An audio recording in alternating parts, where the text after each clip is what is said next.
don't care about you, doesn't care about protecting Americans, and he probably never has.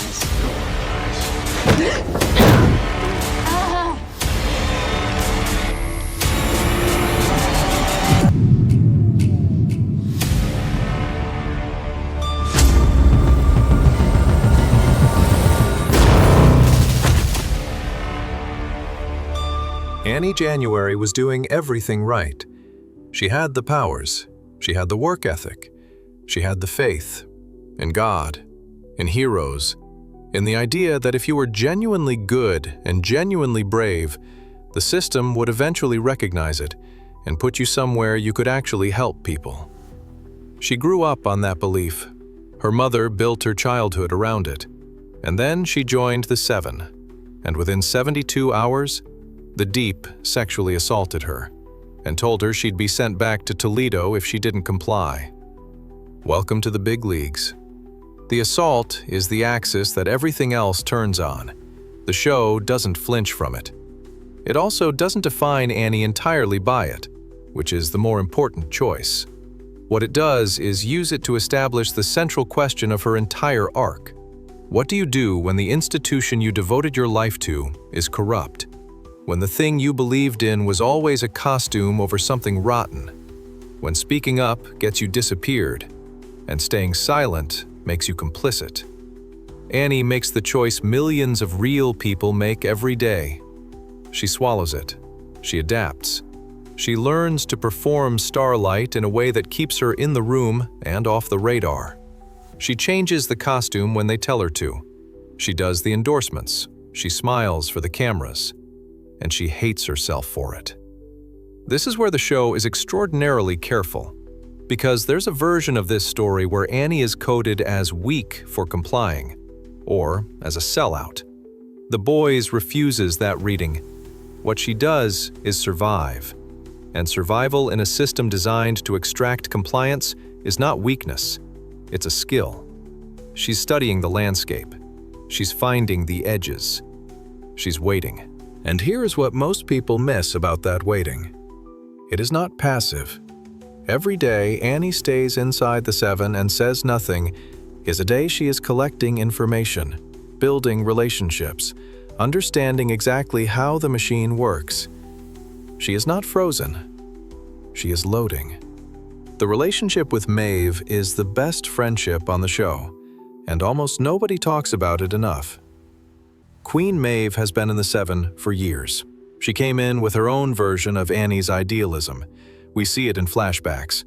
And she was ground down slowly, year by year, compromise by compromise, until she became what we first see. A woman who drinks too much and has stopped caring about whether her heroism is real, because the performance costs too much to maintain, and the real version was never allowed anyway. What Maeve gives Annie is context. She shows her that the cynicism isn't a personal failing. She shows her the long game and what it costs. And she does it in the most Maeve way possible. Not with speeches, but with dark jokes and practical advice, and the occasional act of extraordinary courage that she immediately deflects with sarcasm. Their friendship works because they are the same failure mode at different stages. And watching Maeve, Annie makes a choice Maeve couldn't. She decides not to wait until she has enough power to act. She acts now, imperfectly, dangerously, with full knowledge of what it will cost. The whistleblower arc is Annie operating at full character capacity. When she starts leaking VOD information, actively working against the Seven while still technically a member, she does it knowing that if she's caught, Homelander kills her. No trial, no appeal, just dead. She does it anyway. And the reason she can is not that she's more heroic than everyone else. It's that she reconnected with her own values. She stopped trying to reconcile who she was with what the institution needed her to be, and just started acting like the person she came into this wanting to be. Consequences handled as they arrive. The scene where she finally blows everything open, uses her platform, goes fully public, is one of the most cathartic moments in the series, because she's not doing it from a position of power. She's scared. She knows what's coming. She does it anyway, because the alternative is more years of being Starlight, while Annie disappears. Let's talk about her mother, because it's essential. Donna January is one of the show's subtler horrors. She's not monstrous. She's not evil. She's a woman who had a daughter with powers and made a business decision. She pushed Annie toward the Seven from childhood, not just because she believed in heroes, but because she saw opportunity. She trained her daughter to perform. She shaped her to fit a mold that would be marketable. And Annie loved her mother while absorbing all of that. So her relationship to the whole Vought system isn't just external. She was prepared for it at home. The compliance, the performance, the submerging of discomfort to maintain the right image. She practiced that at the dinner table. When the show reveals this, it recontextualizes everything. Annie's journey isn't just about escaping Vought. It's about figuring out who she actually is, when nobody is training her to be something useful. By the end, Annie is the most fully realized character in the series. Not because she wins, or because she's the most powerful, or because she does the most impressive things, but because she's the character who goes on the most genuine internal journey.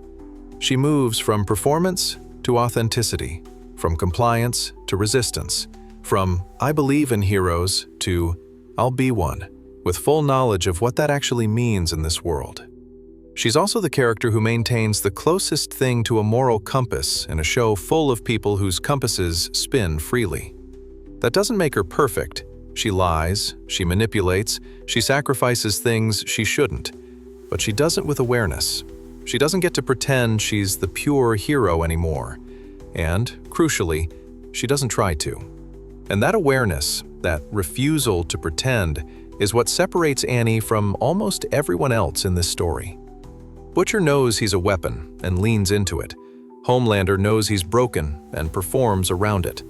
Annie knows she's compromised and fights through it anyway. That's not the same thing. That is something rarer and harder, and worth paying attention to. Annie January survived being Starlight, and what she becomes on the other side of that is the show's only real argument that something good can survive this system. If this made you see Annie differently, hit the like button. It genuinely helps this channel grow.